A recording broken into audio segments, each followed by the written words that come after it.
For the first time since December 29th, we are finally reviewing a wrestling show. We are finally going to the Unforgiven, the road to Unforgiven 2001. We have been talking about doing this for so long now, and we're finally doing it. Tro, how you doing? It's a very unforgiving couple days. Yeah, it is. So the first show that we will be recapping here, reviewing, I should say, is the August 20th, 2001 Raw. That would be the night after SummerSlam 2001. Obviously, we're going to Unforgiven. Obviously, you start with the first show after the prior pay per view.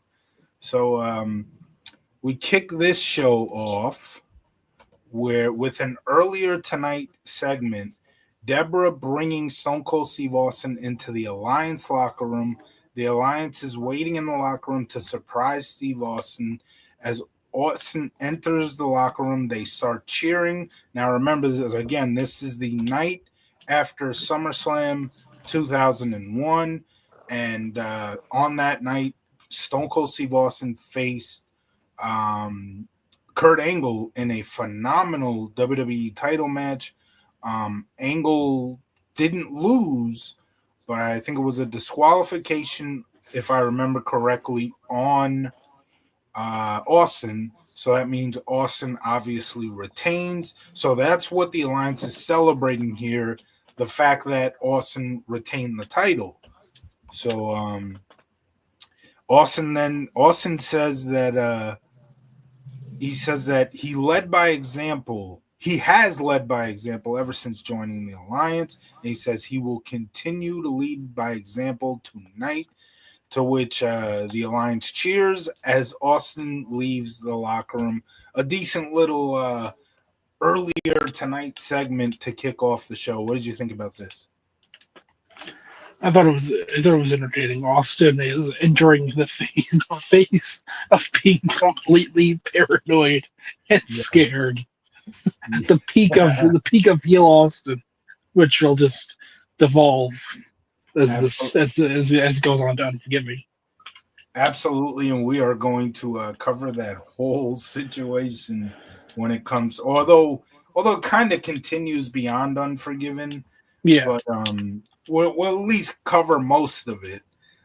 Yeah, I thought this was a tremendous way to kick off the show. Although, with it being the night after a pay per view, I don't understand why we get earlier tonight and then we just head straight to a match instead of like an in-ring segment to kick off the show. But it's better doing that than just heading straight to the match. We at least get something before we do that. Now the match in question is a six-woman tag match. Stacy Keebler, Ivory, and Tori Wilson taking on Jacqueline, Lita, and Molly Holly. And I thought this was a fun way to kick off the show. A really good tag match here. Jacqueline wins it for her team by doing a tornado DDT onto Ivory's head. Crowd was into it. It was a solid way to open the show. What did you match wise? What did you think about this, Tro? I thought it was fine. Yeah. It was okay. It was an okay opener. Mhm. Nothing too crazy. Yes. And let's see, what do we got after that? Um, we have the Dudley Boy. Oh, this was a good segment. The Dudley Boys telling Tess that he did an awesome job last night, and that he can tag with them anytime. That's when Stephanie McMahon walks in, and we essentially see the first like time that Stephanie and Tess, that at least of my memory, that Stephanie and Tess are like alone in a segment for the first time since the wedding angle. I know there was a Raw in 2000 where like Triple H face tests, and so they kind of brought that situation back up. Yeah, But as far as I know, like this had to be the first time since that wedding segment that like it's literally just Tess and Stephanie in a segment together. Um, but anyway, Stephanie walks in. Excuse me, asks to be alone with Tess. Stephanie Stephanie tells Tess that we're gonna put our differences aside, and she wants Tess to do a favor. And that favor is because Rhino couldn't take Jericho out last night. Jericho beat Rhino at SummerSlam. She wants Tess to do it for him. Stephanie told well, excuse me. Tess says that. Oh well, first Stephanie says that she could be a real witch if she doesn't get things her way. To which Tess responds with, "You're not a witch, but you're a bitch." And she's like, "Oh, how dare you?" But Tess says, "But you're a good bitch, and that's why I liked you back in the day." What a wild Tess is like, bitch, you literally left me on our wedding day. I helped you regain your memory after the British Bulldog whacked you in the head with a trash can. The fuck are you talking? I picture Triple H is on screen like, hey Test, don't forget she's mine. Yeah. You're gonna win immunity at Survivor Series and just do jack shit with it. Yeah, I'm pretty sure I've said on this channel a lot that I really do wish that they did something with Tess when he won that immunity at Survivor Series. I really thought that they could have done like a Tess Mr. McMahon feud or Ric Flair. Ric Flair being the owner on Raw for like they could have done something with Tess as having that immunity, but they didn't. And so this was a really entertaining segment. Tess and Stephanie, you sort of taking you back to the 1999 with the whole wedding thing and all that. What did you think about this segment? I thought it was fine. It's interesting because Test is obviously a heel, and Stephanie's Right. obviously the heel. And they're both with the Alliance. Yeah, they're both the Alliance. But Test is able to be like, I'm a heel, you're a heel, but I'm not going to act like what happened in the past didn't happen between us. Right. However, I'm gonna act heel. I'm gonna act heelish and be like, oh, but I like that. You're a good bitch. It's like, in the context of at the time, I don't think Stephanie being a bitch has really helped out Test all that much. Right. Okay, now we have the Rock. This is another really good segment. Your new WCW champion, which for storyline reasons, yeah, he's the WCW champion. But I hate how people still say like he was a WCW champ, bro. The company was out of business at this time. He was not a WCW champion. He is in storyline. No. It goes Booker T, The Rock, Chris Jericho. No. I think. I thought Jericho had it before he won the Undisputed. The title in question, I don't think I think I'm not even sure. I'd have to look into it. But the WCW title ended when Booker T pinned Scott Steiner on the final Nitro. Then the belt itself became a WWE belt. It was the WWE World title. Well, it was called the WCW title for storyline purposes. Yeah. You know what's interesting about this world title? I'm trying to figure out, is this like the old one that they had in WCW, or is this the one that Eric Bischoff eventually rewards to Triple H the following year? That's a good question. Because this title looks really awfully nice, and no offense to the big gold in WWE, but this one's a pretty good belt. But also remember the WCW title at the end towards the end had like one of the plates was hanging off. Mm. Like it was like one screw, I guess, was missing in one of the side plates. Well, maybe the That's why center I plate. don't. That's what I'm No, trying it to figure wasn't. out. No, it wasn't the center plate. It was one of the side plates. The side plates would always No, I'm saying, like, what if they just just took the center plate of the old WCW World Title right. and then, or just repair it because they're like, hey, we're Yeah, using this, we're maybe bringing this back for storyline. We're gonna repair it really maybe they quickly. were probably that makes sense. They could You know have what? been. What would have been cool is if they. I don't know if they could have because of legal reasons, but Uh, they could have had the have Rhino be like, "Oh, I'm the ECW champion," hmm. and then no one's like, "I don't want that. I don't want that title. Fuck that." Why Screw- why the hell WCW never repaired that belt in the first place is beyond me. Like literally, they Well, went it's out on. WCW. It's WCW in the late 2001. I think they were just happy to be on TV every week. It I don't think literally they were I don't think Eric Bischoff was budgeting for oh yeah, I'll a repair the world title screwdriver. after this He wasn't budgeting for a look, screwdriver. Like, the Big Bang would have changed everything. It would have they would have gotten a new world title. anyway, the WCW champion, the new WCW champ for that matter, storyline wise, comes out to the ring. Rock does his usual, Rock has come back home or Rock has come back to Sacramento. Then he says, Booker T came out last week and said he was going to take The Rock to school. He said last night, take The Rock to school. And then Rock said that Booker T can try to talk and act like The Rock, but there's only one Rock, and that's The Rock. So Rock says that Booker T might feel bad after what happened last Tito night. Santana. No, not Tito Santana. Hey, he's the Rock. I guess that should have been Booker. That should have been Rock's. That should have been Rock's new feud. Yeah, I'm just saying. Yeah, Tito Santana comes out. You said there's only one. There can only be one Rock. Arriba. Absolutely.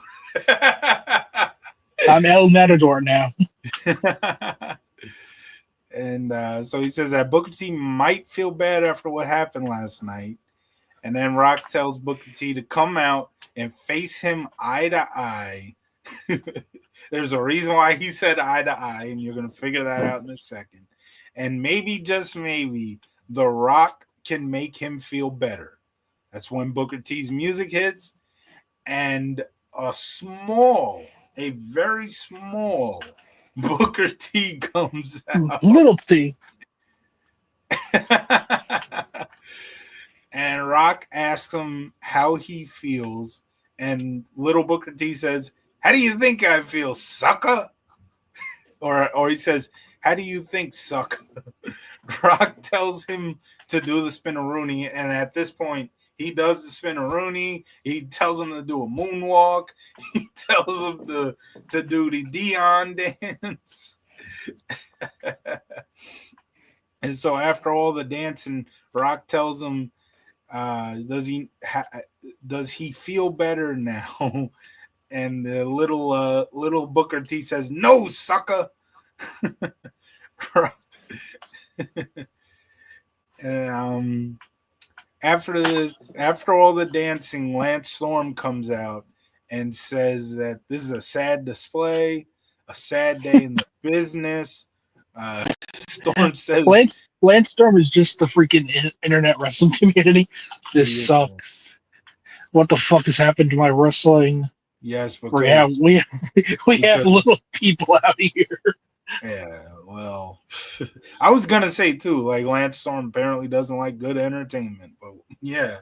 So Storm says no one enjoys a good laugh better than him, but Tiss isn't funny. Lance Storm said the only joke is The Rock carrying the WCW title, which technically that is a bit of a joke because Rock literally never worked for the company. But again, this is the storyline WCW title because it's not property of WCW anymore. But with the I invasion recognize it. storyline, He's my champion. but with the invasion storyline, obviously they got to call it the WCW Well, champion. hold on. When the undisputed title became a thing, does that mean that Chris Jericho would have been technically a WCW champion then? I don't think they were when the undisputed thing. They weren't I mean, calling it WCW. he had the world title. Yeah, but I don't so, think they were calling it the WCW title anymore. so Triple H would After be the final WCW champion only in storyline, if they counted he had the world title. but no, Triple H. it wouldn't be Triple H either. Because Triple H returned. Triple H returned after the invasion angle. Once the invasion angle ended, they weren't calling it the WCW title anymore. Yeah, they barely ever said WCW. To be fair, the invasion is over. We're never going to talk about WCW again. ECW is over. Don't worry. We'll put out a DVD in about 3 years and talk about it again.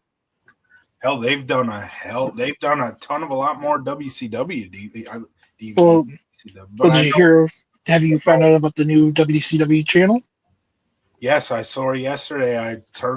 I woke up yesterday, turned on YouTube, and all of a sudden this WCW video popped up. And I'm like, oh, WWE Vault uploaded some WCW content. Cool. Then I looked at the channel, it said WCW. I was like, oh shit, they're doing a WCW channel now. Oh, And cool. there's the first Clash, the first Nitro, the second Nitro, there's Thunder episodes, and there's a couple of pay-per-views, there's full matches. Huh. I just do not understand, like from a subscriber standpoint to like the network, and like if you're Peacock seeing this, like, and if you're Netflix. Because the library's on Netflix. It's supposed to be on Netflix, but it's not. No, but well, the library's on Netflix outside of the states, And here, and no, yeah, here it's on Peacock. Peacock doesn't have. Peacock only carries the live pay per views right now. No, Peacock has all the content except for Raw. Peacock doesn't have Raw, and for some reason they actually have like the last 2 years of Raw still, which I don't care about. But all the content outside of like Raw and NXT is still on Peacock. Well, I do have. Today is not to get too off topic, but I do have some trade deadline news. Okay. Little minor. I'm only saying it because it is a former Islander. Anthony Beauvillier is now a Capital. Oh shit! Wow. So I have when Ovechkin scores his record-breaking goal against us, it'll be from a pass hopefully from not Anthony against Beauvillier. us. Hopefully not against us. I don't have anything going for me anymore, Frank. I need him to break it in front of me. This is what you want. You want to see something like that happen. It's history. I wouldn't even want to say I was there for that because that's against Oh, our that's- team. I would not want to say I was there. I have not. Oh, now I'm seeing it. Yeah, I was just about to say I haven't seen it. I got TSN. Remember last year how when we did our trade deadline video, I had TSN on from ESPN Plus. That's what I have it on right No, I'm now. just refreshing. I'm just refreshing Twitter. Okay, so we're not here to talk hockey though. Not today. So get. Uh-oh. Okay, we lost Tro. Hold on. Give him a second here. But yeah, this was actually a really fun Raw that had a lot of cool stuff in it. Some of it we've already gotten to, like the current segment that we are on was really good. Tro is back. I just want to get to a few things here. So like there was that segment. There was what if we already got to the Austin thing prior, and there's more we're gonna get to. We're gonna get to right now as Tro is back. What happened there? I don't know. He just said we're not talking deadline, and I was steering. My phone just mysteriously turned off. I said we're not talking hockey today. That's what Yeah, I know. I know. It said, "Oh fuck that. We're not doing that shit then." So yeah, where we were before that was Lance Storm said the only joke is Rock carrying the WCW title, and that's when Lance Storm challenges Rock for the WCW title, and in perfect Rock fashion, Rock says, "Who in the blue hell are you?" Rock says that he knows what Storm is saying, and The Rock says, "Just bring it." And they exchange a few words. Rock closes the segment by doing the "if you smell what the Rock is cooking," and that is when Storm super kicks Little Booker T. Prayers for Little Booker T. How dare Lance Storm do that? But you want to know one interesting thing about Lance Storm? I was legitimately almost about to say one interesting thing about Little Booker T. That's not what I meant. One interesting thing about Lance Storm, for a guy who is obviously not a main eventer, he has two title matches that were both on weekly shows, no pay-per-view, obviously, but he has two big title matches against two of the biggest names the industry has ever seen. He has one against Sting, and I'm not counting ECW. I'm just talking WCW, WWE. He has one against Sting on a Nitro in 2000, and now he's got this one just a year later too against The Rock on Raw. Yeah. That's crazy, and I wonder how many people even remember this. That like Lance Storm has been in the ring with both Sting and The Rock, and I am a fan of Lance Storm's work. I'm not like the biggest Lance Storm fan, but you know you can enjoy a match of Yeah. his. But Yeah. that's still even crazy to me that he's had matches with Rock and Sting for world titles. This one did not, and I don't think the other one, the one with Sting, I don't think ended the show either. But this did not end the show. We're going to get Yeah. to it real soon too. Little Booker T shouldn't have sold that super kick. He should have just gotten right back up and act like nothing happened. That's how you sell super kicks nowadays. well, And I Canadian mean, destroyers. well, I mean, after Lance Storm just buried this awesome segment as soon as he got the ring, maybe Little Booker T should have. Go into business. Go into little business for himself. Oh my gosh! That Oh doesn't work for me, sucker. boy! Oh boy! So as for the segment itself, I thought it was one of the better segments of the night. 10 out of 10 for this one. What did you think? I thought it was fine. Using little people in wrestling is such an old trope that eventually did But die out, for better or oh, worse. of course. But Um, for but certain segments, it worked. Like with when the Dudley, oh no, Edge and Christian, when Edge and Christian mocked the Dudleys with the little Dudleys, and you yeah, know, um, and obviously there were times where you had actual small wrestlers, and it was a decent part of the decent little part of the show. They did it in the Attitude Era for a short time. They brought them back in the 2005 on ju- SmackDown. yeah the super Yeah, the juniors division. Oh my god, didn't that's didn't my fucking they era. didn't they use a different word that they should not have used? The M word. No, they were too smart for it because they were on network television. Oh, okay, yeah. I Even in I like 2005, it was still kind of like a no word. That's good. That's good. You're not supposed. Yeah. That's not a good word to say. I've Well, I mean, made sure. They called Hornswoggle a fucking leprechaun. Yeah. Well, I mean that was his character though. Always, That's he's a leprechaun. All the small people are all. And then they called them little people because I remember they did a fucking segment in 2009 and the worst Raw in history. The worst episode of Monday Night Raw for Little People's Court. oh yeah. Well, man, I don't know if I have a least favorite Raw. Honestly, when I think of like a least favorite Raw episode, it's actually the episode where Netflix. Wow, you man, I know you don't like the Martin product, Frank, but saying one of the episodes in the past couple of weeks was the I, worst of all time.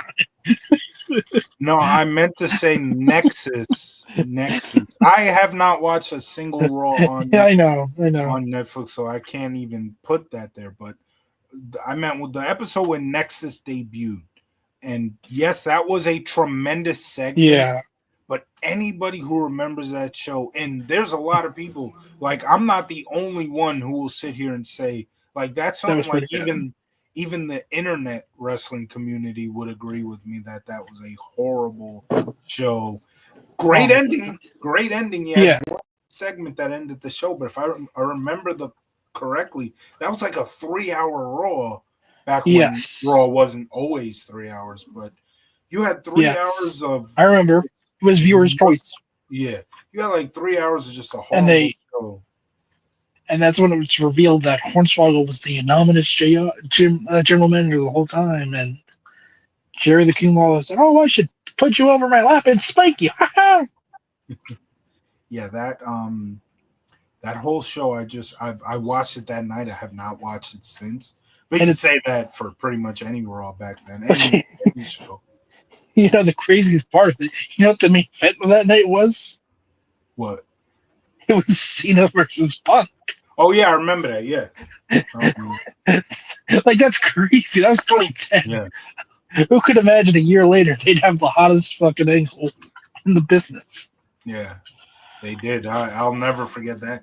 That storyline was like one of my post 2005 times where I was actually enjoying pro wrestling, WWE at least, because I did enjoy TNA a lot post 2005. But in terms of WWE, like that storyline was like the one time where post 2005, like I was really in love with what they were Yeah, doing. it brought a lot of people back. Yeah. I'll never forget like the beginning of Money in the Bank when they did the the little video package at the beginning. I'm like Yeah, this is old school pay-per-view shit right here with a tremendous intro at the beginning, and then you have not only an amazing match but the ending where, and this is what I when I say I love drama in pro wrestling, the ending where CM Punk's music hits after he wins the match, and you have This Fire Burns playing in the background as Mr. McMahon is looking on, realizing his whole damn company, his yeah. world title is in possession of a guy who's about to walk out on the company.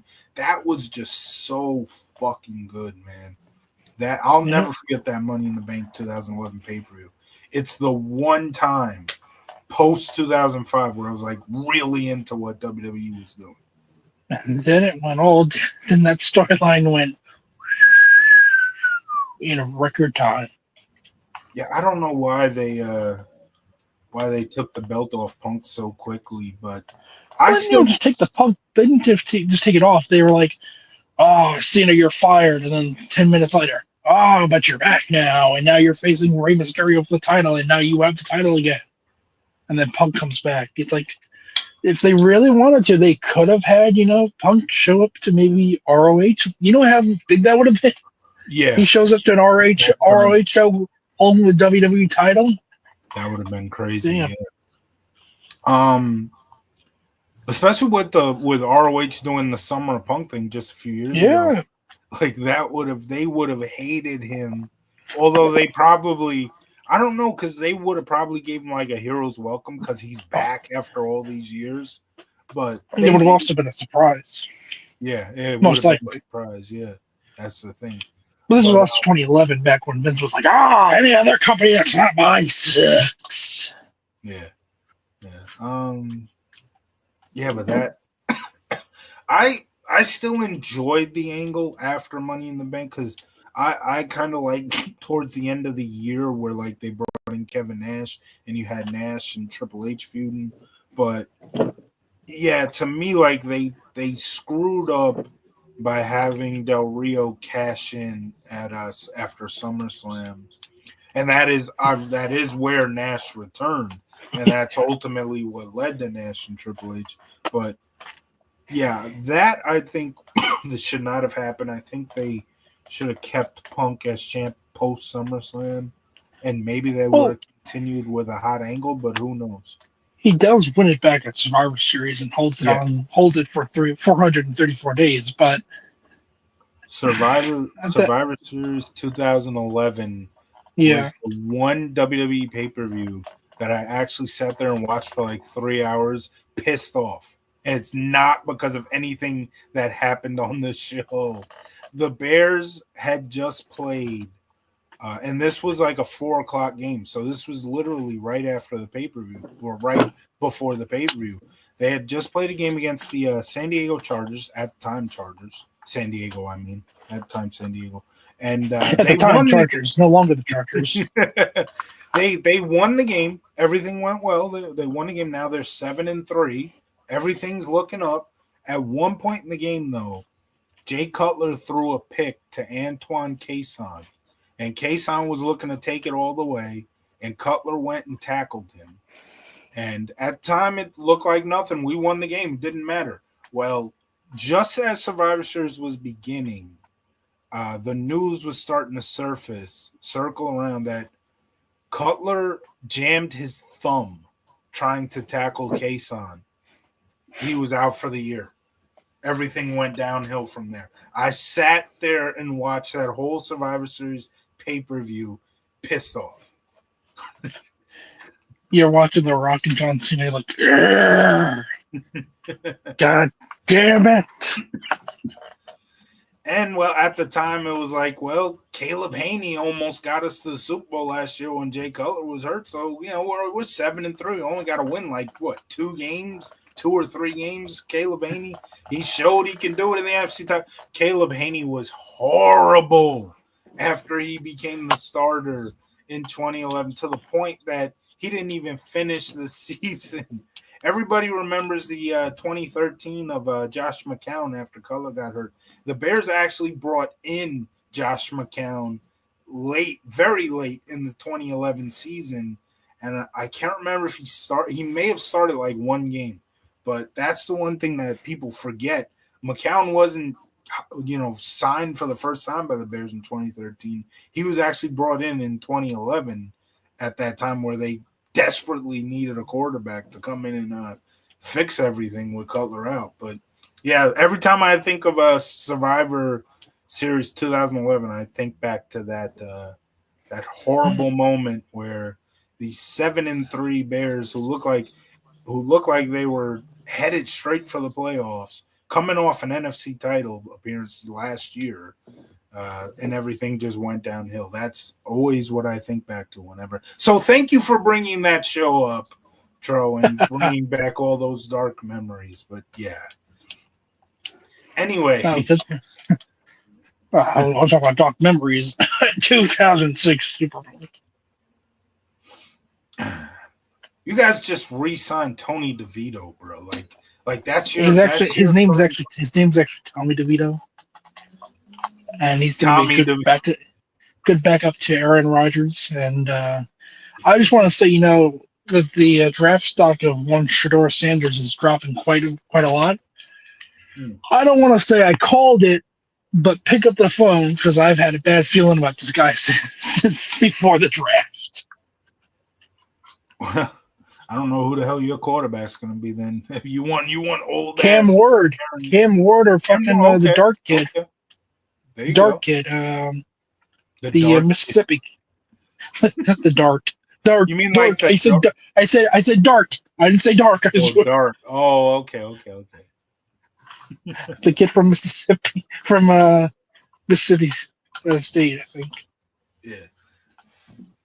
Uh, well, okay, We have a getting hundred back. percent. We have 100% Super Bowl win rate whenever we do that. So I thought you were about to say we have 100 people watching. I'm like, where are you seeing this? We got a nobody. hundred people are watching live. They haven't clicked off as we trailed off from the show. Yeah, I was just about to say we're gonna get back to the show. They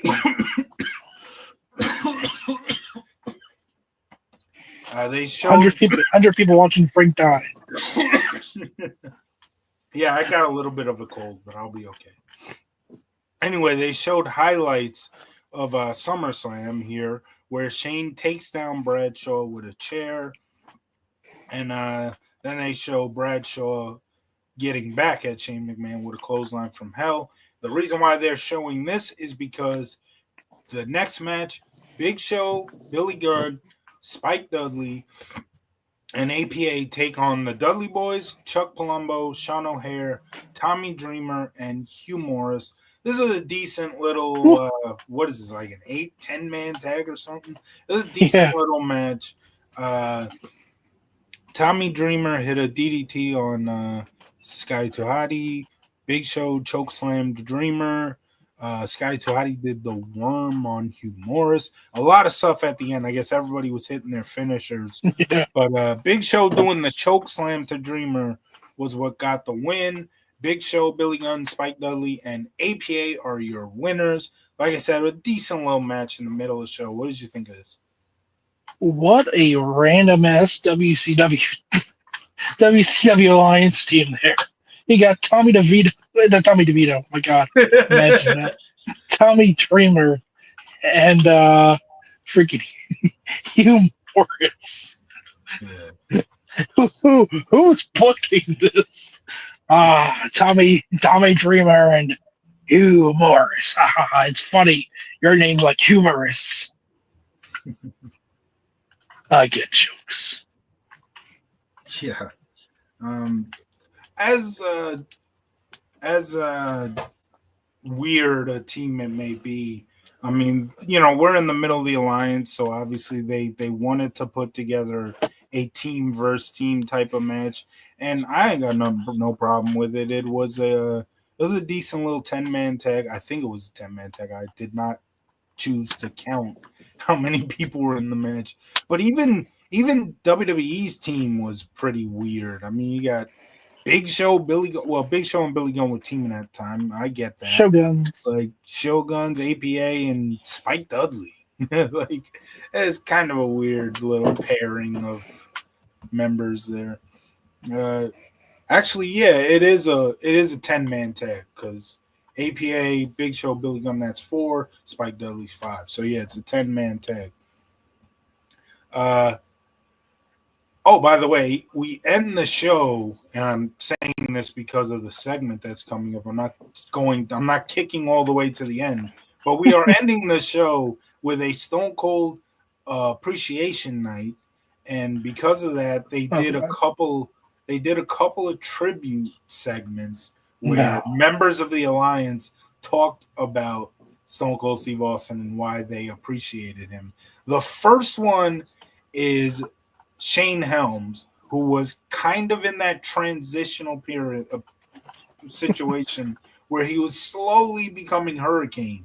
So, what he brings up as to why he loves, Stone Cold Steve Austin is because Stone Cold Steve Austin is a great hero. He names like all these great uh, heroes, action heroes, like Spider Man and Superman and all those, and I guess a Green Lantern because obviously he wore green. Yeah. This was kind of funny. These little tributes to Austin. It would end up. It was leading to an extremely funny ending for this episode, and we will get to that real soon. What did you think of Shane Helms, who is transitioning into Hurricane, telling us why he appreciates Stone Cold Steve Austin. I mean, Chain Hell is so freaking entertaining, and then it's nice to know that this is the last time that they'll be doing any type of tribute segments for quite some time.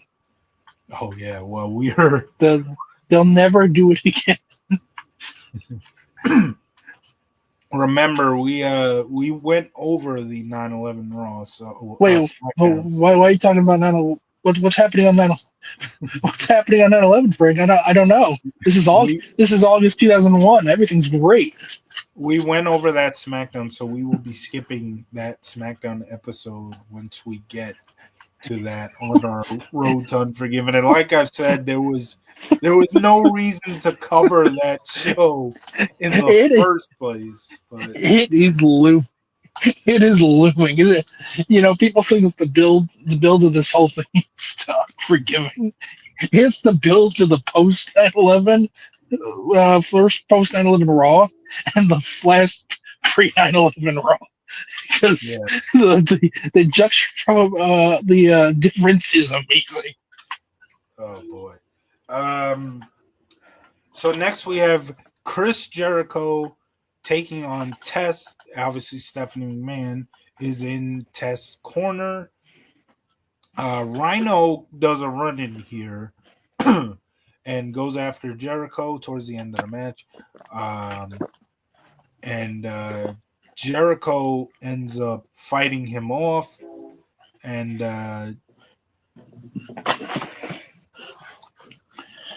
oh no! Well, actually, no. He didn't fight Rhino off. Rhino actually was successfully able to run in here, and he ends up getting Jericho to run straight into a big boot, and Test gets the win. This was a okay match. It was. Oh my! What happened? Well, no, you're not gonna see it on TSN. Okay. But remember how we joked earlier before we went on stream about Kyle Palmieri? What happened? Per Pierre LeBurn, hearing that the Islanders have told pending UFA Kyle Palmieri they're not trading him today and focused on working a contract extension over the next coming days. AKA, Brock, go fuck yourself. We're loyal to this former devil over you. Yeah, I don't look. I don't like that. I'm sorry. Well, look, I understand the being upset about not working with Brock to get an extension, because as much as I love that we got this kid in return, whose name is escaping me. But anyway, he's very skilled. I was watching highlights of him for a couple hours. But I agree with you. They should have. They should have gotten the deal done with Brock. They should have. Look. Brock wanted longer than 3 years. 3 years is a decent amount of time for when he'd be in about 3 years. What's so wrong with going 1 extra year? Give him a 4-year deal. What's so wrong? Lou is Lou, and that. He's a former devil, therefore he's going to stay. Fuck you, Brock. Have fun in Minnesota after this season. I have no problem with bringing Palmieri back, but I do when it's over Brock. Yeah, I agree with that. But there's nothing we can do about that. Oh, you guys wanted to see a destruction. This was just a preview of the NFL draft. We don't draft a quarterback. See, but here's my feeling on this. If we're gonna re-sign, if we're gonna keep Palmieri here, if we're gonna keep Pajot, I'm guessing they're gonna keep Pajot too. Is he a pending UFA? He is. I haven't even really heard anybody talk about Pajot. It's all been about Brock and Palmieri.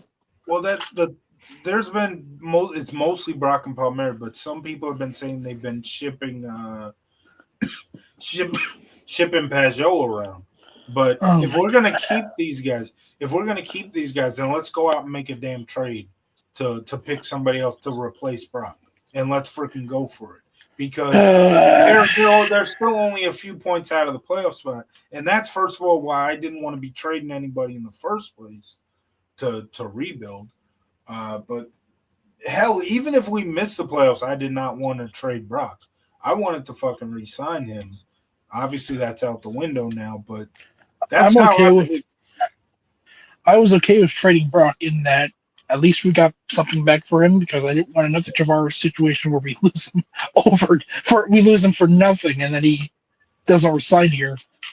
That's But again, in the as I've always said, you can't look at somebody else's situation and think this is going to be this is going to end the same way. They should have he done was whatever they could. he was going to sign with the Minnesota Wild. They still don't know that. We still don't know that. It's his child.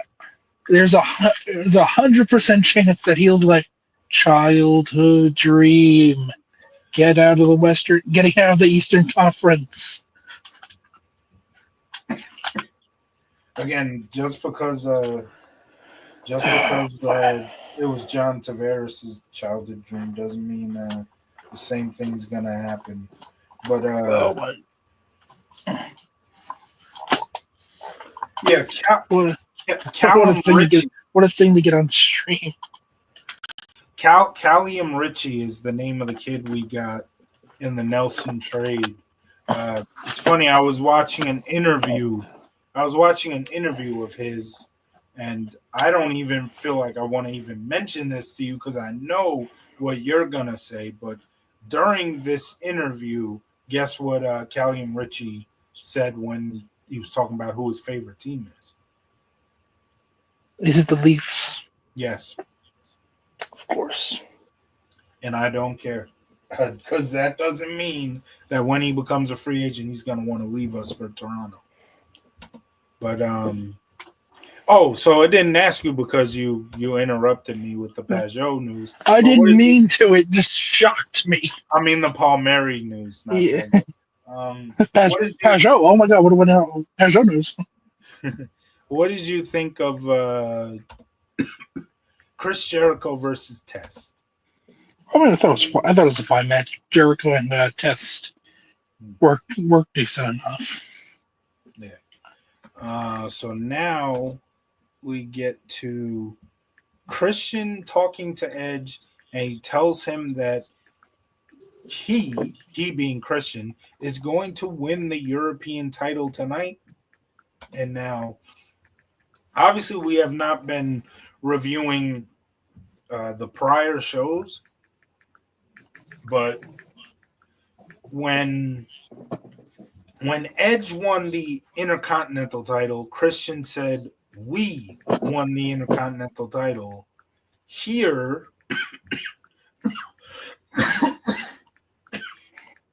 with the European title on up for grabs for Christian, Christian says he will win the European title. JR mentioned that on commentary during Christian's match, which is coming up.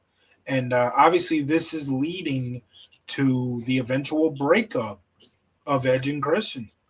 There, and that's why I brought that up there. This was in the middle of that storyline where they break up and have a ladder match at No Mercy. But I believe their first match was on the show we are building to. So we are Yeah. going to get to Edge and Christian's breakup, and I can't wait to talk about that. It does not happen on this show, though. We follow that up with another Stone Cold tribute. Sean Stasiak this time says that Austin inspired him. Stasiak tried to do this speech though for like 41 times, and he could never get the speech right. This was a really funny segment. It was even better than Shane Helms' Stone Cold tribute. But now we see Mick Foley at WWE New York. Foley said that he never kicked out of the stunner when he used to wrestle Austin, but Angle kicked out 3 times. And he says Kurt Angle is unstoppable. So, what do you think about those 2 segments right there? Sean Stasiak being a little camera shy, and then Mick Foley putting over Kurt Angle. Was this pre or post Planet Stasiak? Pre-Planet Stasiak. Pre-Planet Stasiak, and Vince being very disappointed that Sean's nothing like his father, I think it was. Yes, his father was a wrestler. Yeah, his father, who Stan Stasiak, who was a former WWF champion. One of the early ones, like Pedro Morales. I thought it was fine. Sean Stasiak, for whatever reason, just he lacks somebody. I just don't know what it is. And having Mick put over Kurt Angle is pretty good too. It's like, well, I didn't kick out of the 3 stunners. I didn't kick out of stunner once. Kurt kicked out of 3. Yep.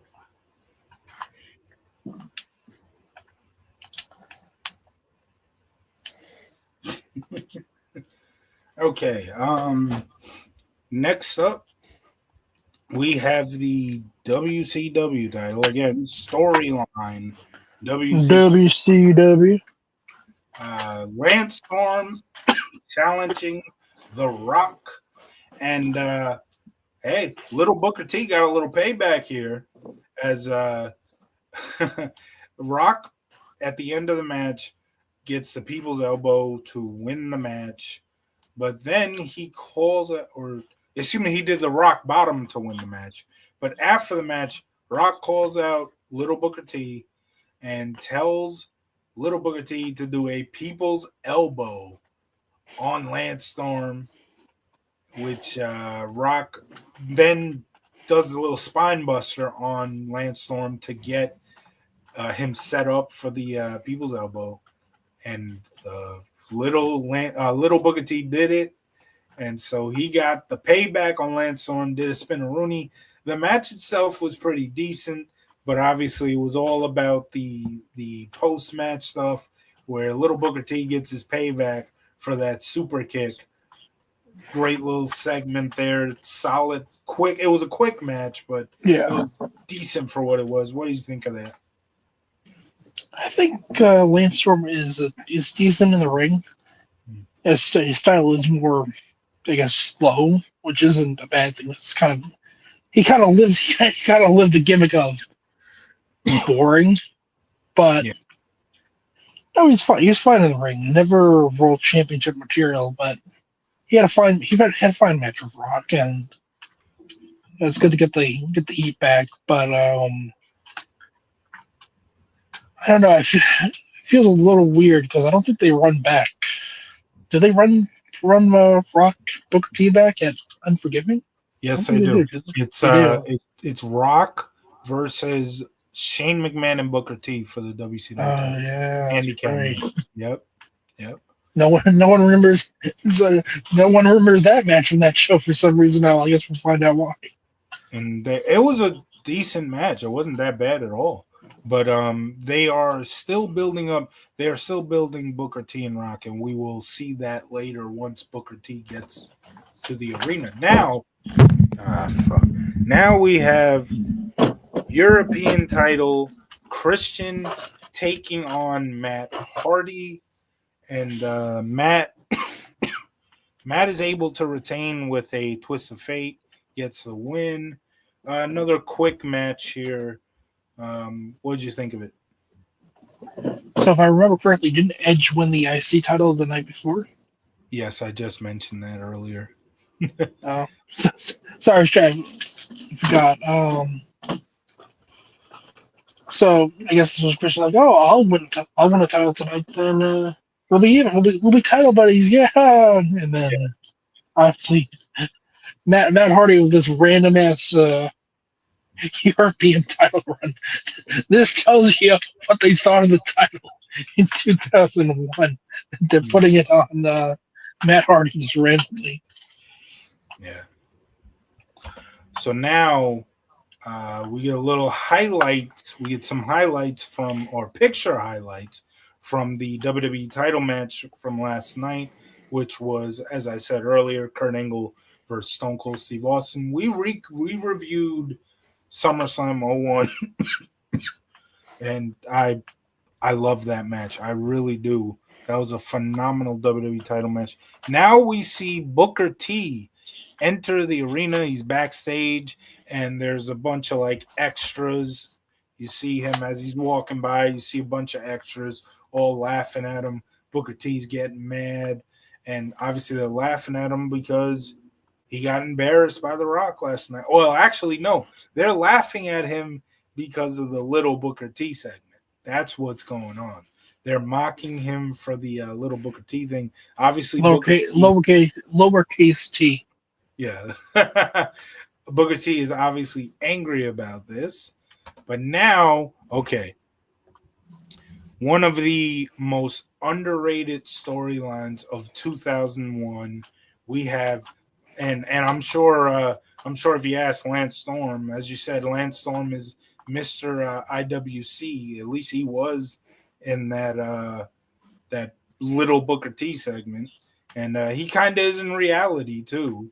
So I'm sure Mister IWC wouldn't love this one, but we have Michael Cole interviewing DDP, and he asks him about his upcoming match against Sarah tonight.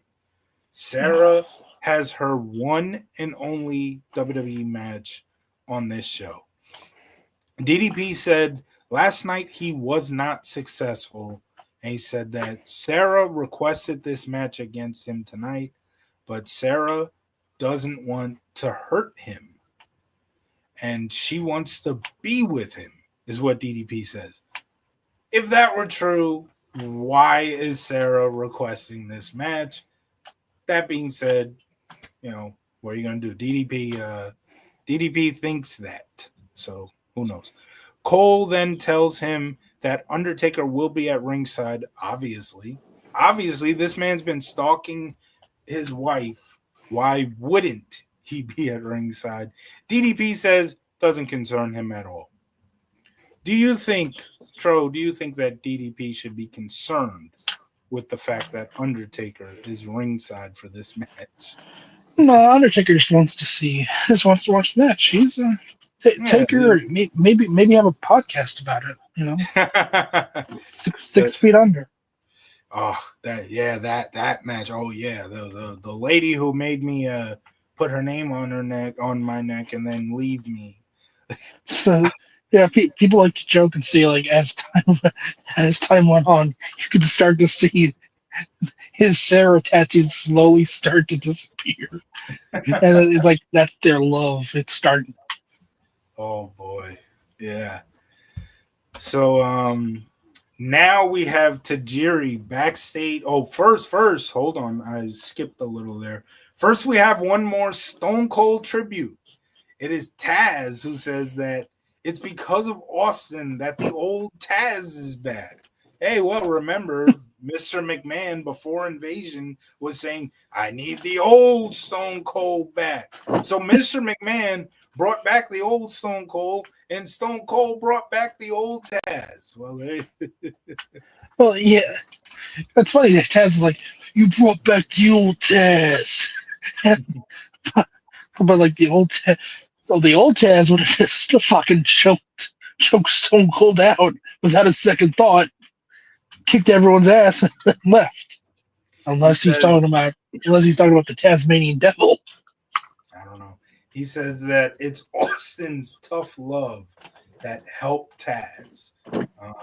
Now we have Tajiri backstage with William Regal.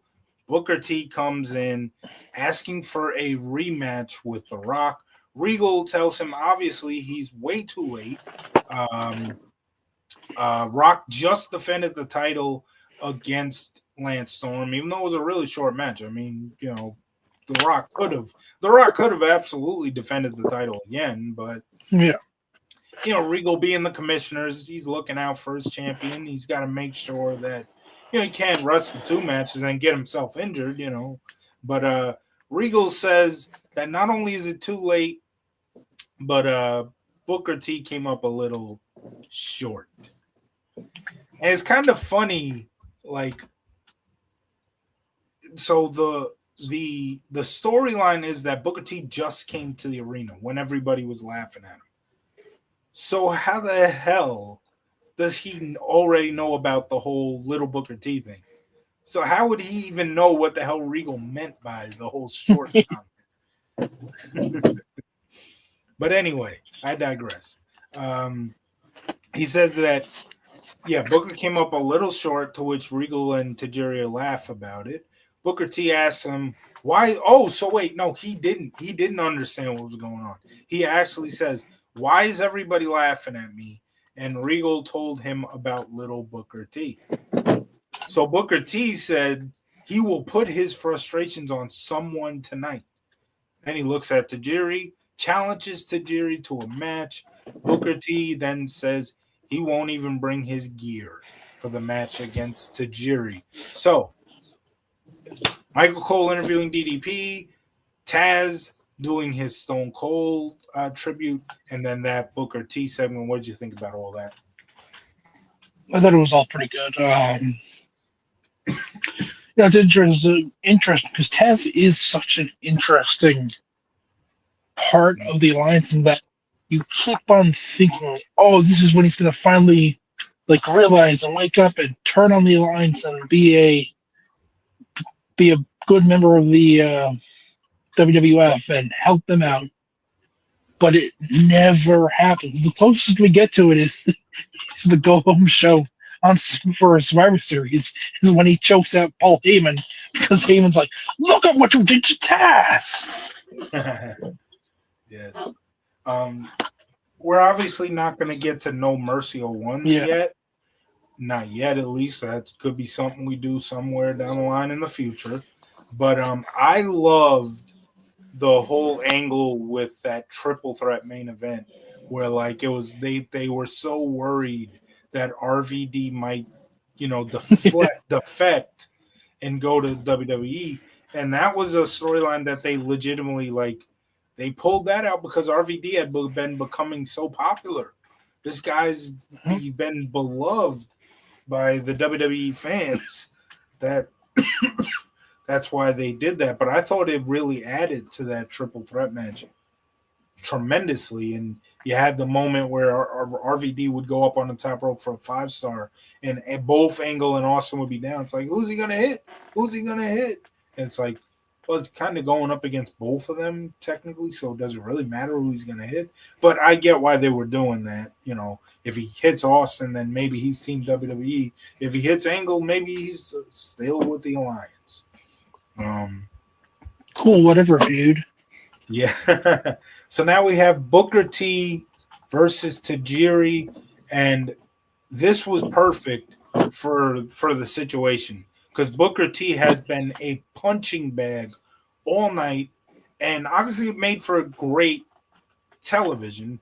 But now Booker T's got to get his heat back, and he does just that by just beating the ever living hell out of Tajiri here.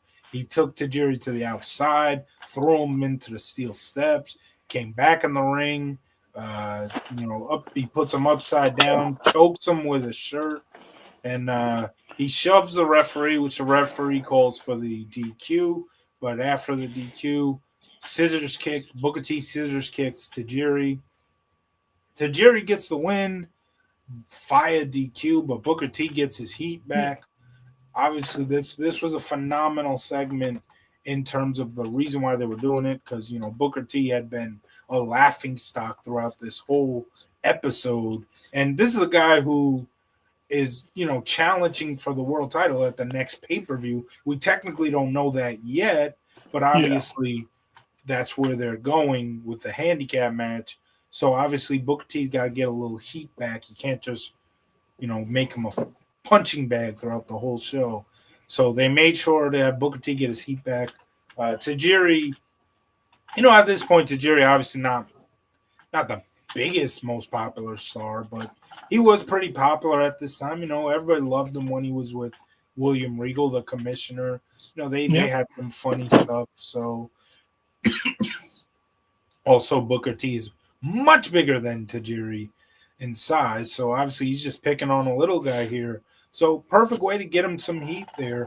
Beat up on a popular guy like Tajiri and a guy who is also much smaller than him in size. So good way to get heat. What did you think about this match here?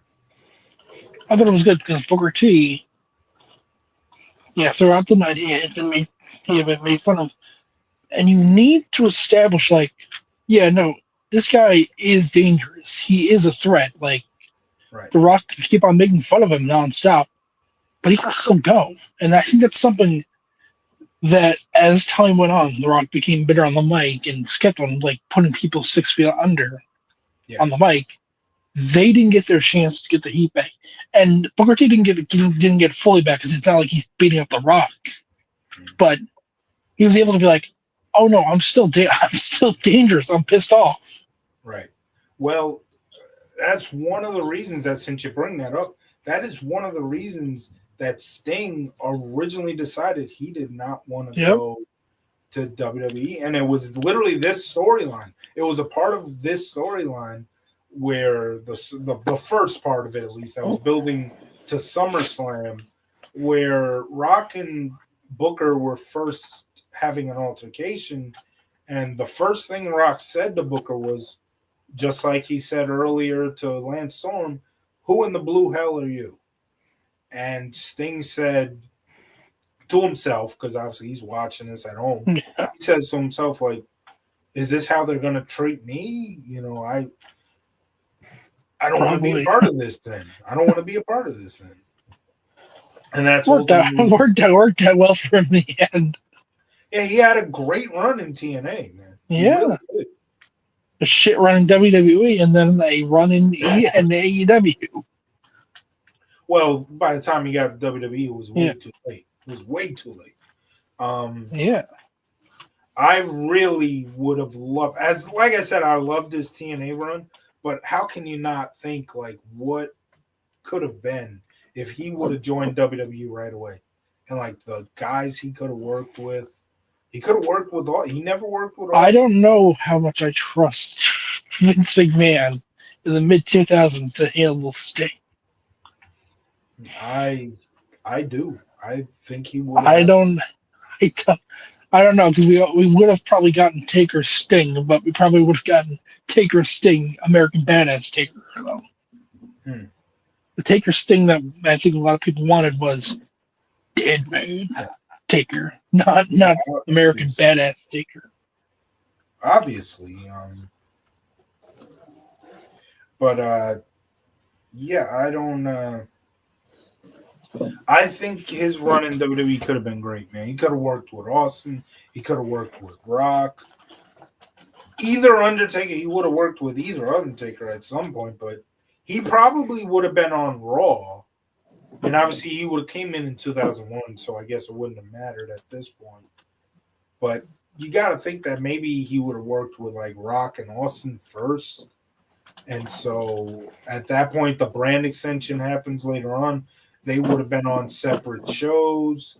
So It, he could have avoided it would have Biker. been interesting if um, if he wasn't WWF and then the NWO comes and he's like, guys, I know what you're thinking. You cannot trust these guys. These guys ran rampant in WCW. They ruined everything. And Yeah, then when Eric Bischoff eventually comes in, it's the same thing. yeah. That would have been interesting. Um, But unfortunately, he couldn't. He wouldn't be able to repel from the rafters. no, And that obviously and that not. was kind of part. That was kind of part of the gimmick. Yeah. Did he ever do? I don't think he ever did it in TNA though. TNA was literally a soundstage. I don't think they. I don't think if they even wanted to. I don't think they could have. Yeah, It's a but pretty small obviously arena. for obvious reasons, he was never going to do it in WWE. But so now we have Sarah stretching, getting ready for her match with DDP, and that is what we're getting into now. DDP taking on Sarah with Undertaker by her side. And before the match, DDP said he had something to say to Sarah. He says that he will give Sarah the first shot, and that's when Sarah smacks him. Um, and Sarah took it to DDP a few times. At one point, Undertaker grabbed DDP to the outside and choke slammed him, sent him back into the ring, and Sarah just did the hands cross the chest type pin to win it. There was also at one point where Undertaker was gonna try to stop DDP, and like Sarah was like, "No, I got this. I need to be the guy to beat him up." For that, then to have Undertaker actually get involved anyway. But other than that, this was pretty good. Obviously, Undertaker did get his payback the night before, but now you actually have Sarah. I mean, it was Sarah that DDP was stalking this whole time. So obviously, she's got to get her payback. Um, she gets the win. Sarah looked amazing here. I just want to say that. But I enjoyed this. The angle itself, I thought was great. The only people who don't like this are the people who want to believe pro wrestling is a sport and not a television show. I want pro wrestling as a television show. Will people really hate this if it was on any other television show, any other drama show? Would you hate a storyline like this? Unless like the stalker actually gets what he wants and kind of gets away with it, you wouldn't like that type of storyline. But in this storyline, the stalker did not get away with it. He got his comeuppance 2 nights in a row here to end this storyline, where they just beat the hell out of him in the cage match. That's why I loved what they did with the cage match. If you remember SummerSlam, this was a tag team cage match. It was Undertaker and Kane taking on DDP and Canyon. And at one point, Canyon is trying to escape the cage. Kane goes over to stop him, and Undertaker's like, "No, let him go.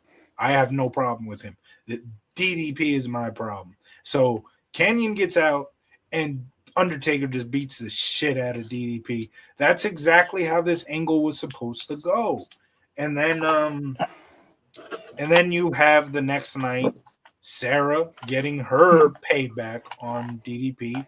That was all done perfect. And for all the talk of Undertaker's WrestleMania streak, his ex-wife has a legitimate undefeated streak that is still alive to this day. 1 and Well, 0. when I got technical, I think DDP should have won by disqualification. Undertaker interfered. I'm just saying. Yeah, he Also, did. He chokeslammed him. are we are we getting the worst, one of the worst matches in WWE history at Unforgiven, or am I getting confused? Undertaker and Kane versus Chronic. That's Unforgiven. Oh my god! Steven Richards. Oh boy! I cannot I cannot wait to rewatch Unforgiven 01 because of all the 2001 pay-per-views, I enjoyed Unforgiven 01. I enjoyed all the pay-per-views from Oh 2001. boy! It was such a great year. But like Unforgiven 01 is one of the pay-per-views that I haven't really watched that much. So it'll definitely feel like I'm watching it for the first time, even though I won't be. So yeah, I really can't wait. I'm glad you picked this show. I can't wait to get to it. Yeah. If I had known that it was Undertaker and Chronic, I would have picked it for those reasons. Oh I my don't god! whichever reasons you pick it, I'm glad you picked it. But now we have the segment of the night. This night has been great already. You have Little Booker T with Rock making fun of Booker T, Booker getting his heat back later in the night. You have Sarah getting her payback, excuse me, on DDP. So much good stuff going on this show, and all the awesome stuff that was leading up to this segment. We end this show with a freaking bang, a legendary segment. Even though they were taking, it's funny that we went from, even though this was a long ass time ago, but we went from Road to WrestleMania 15 to Road to Unforgiven 2001 because there is two segments in each Road 2s that are very similar, and we did not do this on purpose. I know for a fact because I know why you picked. I know why you picked Road to Unforgiven '01, and it was not because of this. It was because of the 9/11 stuff. So this is kind of funny how it played out this way. Yeah, But we have we need all. a we need an unforgiving rage party to top it off. We have, and we will be doing some of those watch-alongs we planned. I don't know if anybody remembers that, but we were I talking don't. about. Well, you were the one who brought it up at first. You wanted I to probably do, did. yeah, you wanted to do like Oh, I remember. shotgun. Yeah, you wanted to do the Yeah, shotgun with Sunny. Um, there are definitely there's a lot of stuff. I would love to do a watch along of a live wire episode. That would be fun. But yeah, we will definitely have those coming, but they will be totally uh, unrelated to the Road to Unforgiven '01. But well, anyway, unless we I'm find sure we could. I'm sure we could relate Sonny and Elmo's sex tape to the Rock and to the Stone Cold Kurt Angle. anyway, speaking of Stone Cold, this is our final segment of the night. Stone Cold Appreciation Night. So the Alliance comes out. It's pretty much everybody who's in the damn Alliance. They're covering the ring with them. And Austin comes out, and Hurricane Helms tells Shane Helms. I couldn't remember if he was actually Hurricane yet, if they were calling him Hurricane Helms, but he It might have was been not. Hurricane Shane Helms. Yeah, that might be what they were calling him. I think so. Yeah, Yeah, because he was not obviously in the Hurricane getup yet. He was wearing yeah. like a green shirt, but the full Hurricane getup, he wasn't there yet. Very soon though, because I remember he kidnaps Molly Holly soon. Yes. And Helms says he has a gift for Austin. He told Austin that after SummerSlam, Austin is his new idol. Helms gives Austin his Green Lantern t shirt. How's that for a gift? Uh, Heyman says that there are more presents. That's when Canyon comes over and he tells Austin as he is choked up. I believe he says he's actually choked up. And he can't believe he's in the same ring as Austin. Canyon says that there's always been the question of who better than Canyon. And he says that question is answered now. It's Stone Cold Steve Austin. Canyon offers a t-shirt saying who better than Austin. He gives that to Stone Cold Steve Austin. Now Paul Heyman says, behind every great man, there is a great woman. And that is when Deborah comes out with a plate of cookies. And this was around the time where Deborah was always coming around with cookies for the Alliance guys. And the joke was that the cookies were horrible. At one point, JR says, well, he's a damn good man if he can eat those bricks or something to that effect. But yeah, so Deborah comes out with the cookies, and she says she stayed up all night to bake them for Austin. She told him to taste one. Austin hesitates, but Paul Heyman told him that before he eats those, the Alliance did a tribute video for him. And that's when we show that with different highlights of Stone Cold either stunning somebody or winning a match, stuff like that.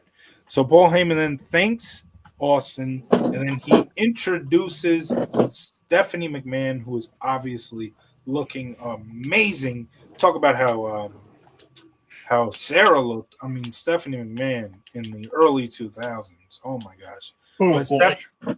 Stephanie says that This night is not about her. I disagree. It should be about Stephanie, but I digress. She says it is about Austin, and she tells the members of the Alliance to get in the ring right now, to which they all get in. Stephanie says that the Alliance have put a little song together for him. She then calls Lillian Garcia to sing the song, but just as Lillian starts, Stephanie is like, "No, no, I'm doing this," which is a great move by Stephanie because we all know Stephanie McMahon is a much, much better singer than Lillian Garcia. I mean, come on, it is Stephanie McMahon. She is the queen of WWE. She's always been. So obviously, she's a much better singer than Lillian Garcia. So she sings, I believe, yeah. Though, Wind, so she says, wind, "What happened?" the wind beneath my wings. Yeah, no, but that okay. So that's the name of the original song, but Stephanie tells Austin that the name of this show, the name of the song, is "Wind Beneath Our Ring," and so Stephanie sings that and gets a few Alliance members to join in on the song. I believe Raven, um, Terry. Who else? There was a couple. Raven and Terry are the ones I remember. It was pretty funny to see Raven sing. I can't remember who else got involved, but there were a couple. It made for a funny segment because obviously, outside of Stephanie McMahon, none of them can sing. So that was pretty funny. I do find it. I do find it funny how on the Titantron they had a bouncing Austin. Yeah, yeah. While yeah, and they're all in the background go no. So Austin then says that this is the proudest moment of his life. He says, "As I look around this ring, I see a family. Everybody's got at least an." Well, before that, he says Austin said he beat Angle last night. He did it for all of them. He did it for the family, and that is when he then says he looks around at this family and sees that everyone has either an Austin shirt or a WCW shirt on, except one person, which he is wrong about that because if you look at Yeah, Paul Heyman had a suit on. He did not have a Austin shirt or a WCW shirt. Granted, he had an Austin hat on, but Tori still, Wilson doesn't have one either. Tori doesn't have one. Deborah doesn't have one. Yeah, what the fuck? Why picking on poor Taz here? You kind of spoiled it, but yes, the one person is Taz. I mean, who could it be? He was wearing the 13 shirt, that orange 13 shirt, and Austin berated Taz for wearing his own shirt. He ripped the shirt off, which I thought it would have been hilarious if he just rips the shirt off and it reveals an Austin shirt. It's like, oh, you had one under. Oh, okay, that's fine.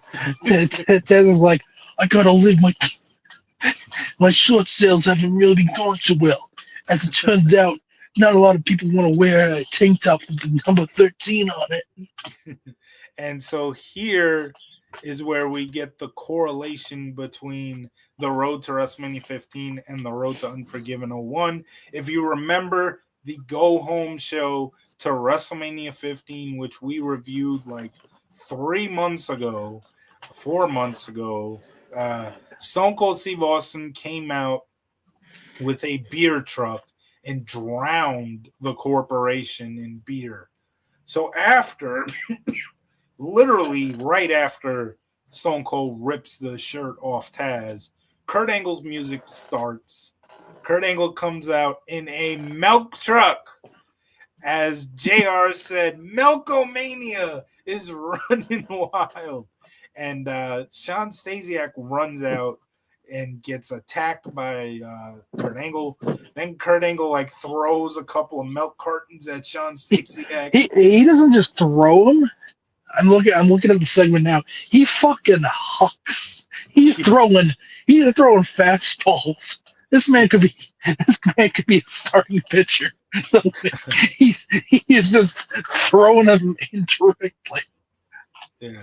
Poor Sean Oh Stasiak, man. I don't know why he thought he could be the hero there, but he got he was the first to be drenched in milk.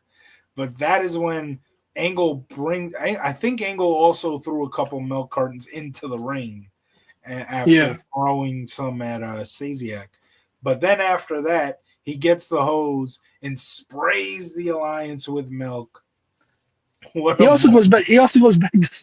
He also goes back to Stasiak, who's on the ground covered in legit milk, Yeah. and then sprays him with the hose. Yeah, that's boy, not a good night for Sean Stasiak, huh? Not a good night for the Alliance though. The Yeah. Melkomania is running wild. That is how we go off the air. It is a horrible night for the Alliance, at least a horrible ending to the night for the Alliance. Now, After do you they know give this, up, go ahead. the secret about the milk truck? Yeah, what is it? It wasn't actual milk. The milk wasn't actual milk. I mean, the milk cartons might have been actual milk, but what he was spraying on them was just colored water. Right. That's the same thing they did for Big Show and Eddie Guerrero when Eddie Guerrero sprayed Big Show with feces. It was the same thing. It was like Yeah. water and food coloring. Um I didn't remember that it was actual water and food coloring when it came to the hose with the milk situation, but I remember Kurt Angle saying that when he got onto the plane that night that he smelled horribly. He smelled like milk the whole time on that plane. Well, I mean, he's fucking pouring legit milk. Yeah, I mean, the hose is water, but that's a legit milk out there. Can you yeah. imagine what those mats must have smelled like? Oh my gosh, I can't imagine being in the arena that night. Well, I mean, the arena probably smelled fine. It smelled fine, but Yeah, but if you're close to the ring area, you're gonna smell it. maybe. I imagine what Sean Stacey. He comes on the plane. Damn, son, you fucking smell like shit. so, so this is my segment of the night. Absolute 10 out of 10. What did you think of it? I love it. I thought it was so good. I Yes. love how Kurt Angle, who I don't think at this point has had his first spear again. He hasn't had that Yeah. segment with the APA yet. But it's so which segment with the APA? he has a segment. Maybe it was probably right around after he had turned face. Hmm. But he has a segment with the APA where they offer him a beer because he's like, "Oh, you're cool now. You get him a beer," and he starts drinking. He's like, "Wow, when they start making this stuff, this is great." But so on brand for Kurt Angle Yeah. to have a milk bath instead of a beer bath. Yep. And that is the connection to our last two road twos. The beer truck and the milk truck segment. I will say though, I'm very curious where Kurt found a milk truck in 2001. Well, they covered that. They covered that on an episode of what the hell's the treasures, Hidden, most wanted treasures, right? yeah, the show where they find stuff from people who are legitimately collecting and care about their stuff and say, "Oh, we'll give you $5. I'll give you $5 for it," and it's gonna rot away in some fucking warehouse because we're never gonna build an actual Hall of Fame. They did an episode on the milk truck, and I think the original owner still has it. I think that's what happened. It was like a milk guy or something. I don't know. Well, to be fair, it was a very pristine milk truck because that thing that's a very nice. Now, why would a milk truck need a hose? Like, unless they like modified it from the inside, you'd have to wonder like what are the logistics of a milk truck needing a hose Yeah. or some kind of valve? So Maybe California had milk trucks. I know. Fucking Full House was like, whatever happened to the milkman? yeah. Um. So overall ratings for the episode, I give this 10 out of 10. I thought this was phenomenal. Everything you had going on here with Booker T and Little T, um, with The Rock making fun of Booker T, and then Booker got his heat back. The stuff with Austin Appreciation Night, teasing the eventual breakup of Edge and Christian. A lot of good stuff on this show. That's why I give it a perfect rating, 10 out of 10. What do you think about this show? I Overall will rating. also I will also give it a 10 out of 10. Yeah, it It was. deserves. I can't think of a. I mean, the open. I guess the opening 6-woman tag is kind of just there, but No, I it's thought not that was bad. great. It's not bad. And it's not inconsistent. It's not gonna impact the rating for me at Oh, least. oh yeah, I forgot to mention DD. The whole thing with DDP and Sarah was great too. But yeah, go ahead. I mean, the opening 6-woman tag match, which was just fine. I'm not gonna be like, ooh, I'm gonna give it 9 point out of 5. I'm gonna give it 9 out of 5, 9.5 Hmm. because of one match. It wasn't even a bad match. It just kind of didn't need to happen. I thought it was fine for what it was. I enjoyed it. Crowd was interested in it. The crowd was hot for it. So I enjoyed it. But so we agree on this. Is this the first time we've ever had like legitimately the same rating?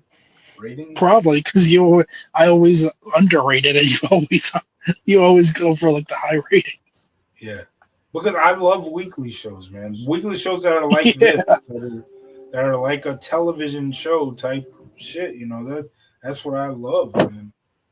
And 2001 is obviously post. At this point, we're post Attitude Era, even though some people say it still is. But even after, once the Attitude Era ended, and you get to like the first few years of Ruthless Aggression Era. This isn't Ruthless Aggression Era either. This is that transition period where it's post Attitude, pre Ruthless Aggression. But anyway, those first few years after the Attitude Era ended with WrestleMania 17 were still really good. They were still doing like a television show for their weekly shows where there was great drama.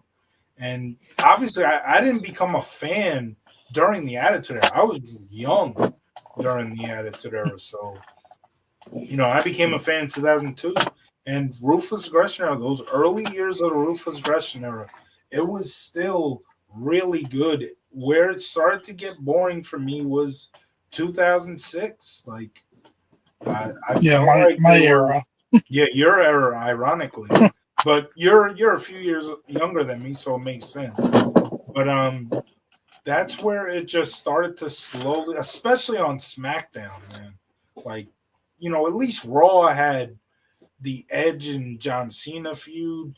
You had the return of DX, which was somewhat entertaining, but there it's still just I tried getting into the '06 Raws on the network a while ago, and I remember watching these and I'm like, these shows, and this is the beginning of the year. This is obviously pre Cena Edge, but I'm like, although no, well, later Cena Edge where they get like his Cena's dad involved and all that. That's like pre that, but early Raws, like the January Raws, I couldn't even get through them, man. It's like these shows are terrible. Like I can't believe like just it slowly became boring for me, but the early Ruthless Aggression Era I love, Attitude Era I love, and even New Generation Era. New Generation Era, I've always said is like it's like Saturday morning cartoons, but pro wrestling. Like it's kind of a cool thing for me. I wouldn't put it up there with the Attitude Era or early Ruthless Aggression Era, but it still was a fun time for me. I enjoyed those stuff. But yeah, we give both of our reviews here 10 out of 10. So absolutely classic show.